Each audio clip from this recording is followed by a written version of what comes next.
Earlier today, I was feeling really dysregulated because I received some news that I'm going to be having a medical scan that requires a very obnoxious prep regimen.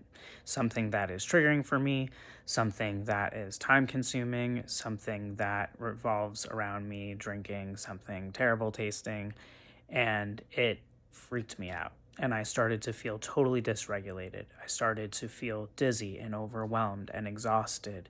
I started to feel agitated and anxious. I started to feel my chest tighten up and my mind start racing.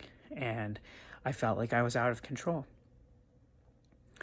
And I knew that this was happening because I was triggered. I knew that it was happening because this is something that has a lot of fear associated with it for me as someone who's already had a lot of medical trauma. And I also know this is really important. So it's something that's got to get done, which means that I needed to get through it. So what did I do? I first and foremost found this out while I was with a friend. So that made it possible for me to get support by talking about it, getting compassion and empathy. Then I called my mother and I said, "Can you help me research this?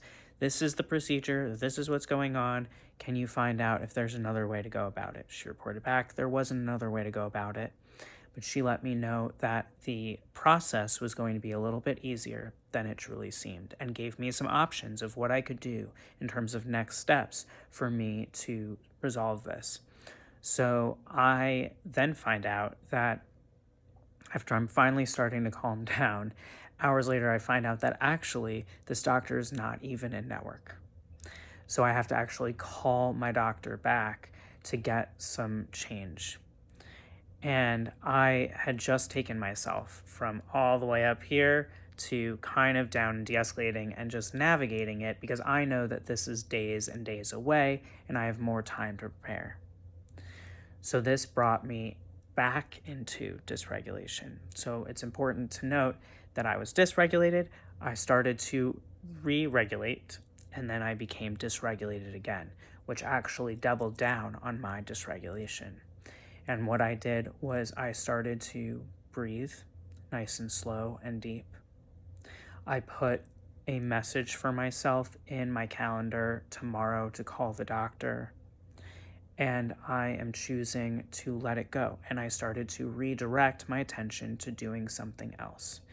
This is the power of emotional regulation and how easy it is to get dysregulated. It is also easy to re-regulate yourself once you learn how to do this. And we are going to be supporting you in this process in tomorrow's Getting Intimate with Intimacy with myself and Katie Jane Fitch on Insight Timer. In Getting Intimate with Intimacy right now, we are supporting neurodivergent people with emotional regulation. And we are going to be deep diving because we started this introduction last week.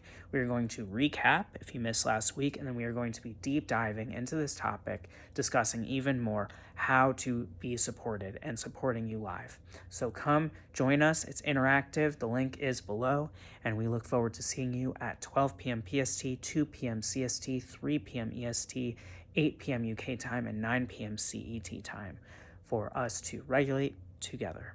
I love you unconditionally. Namaste.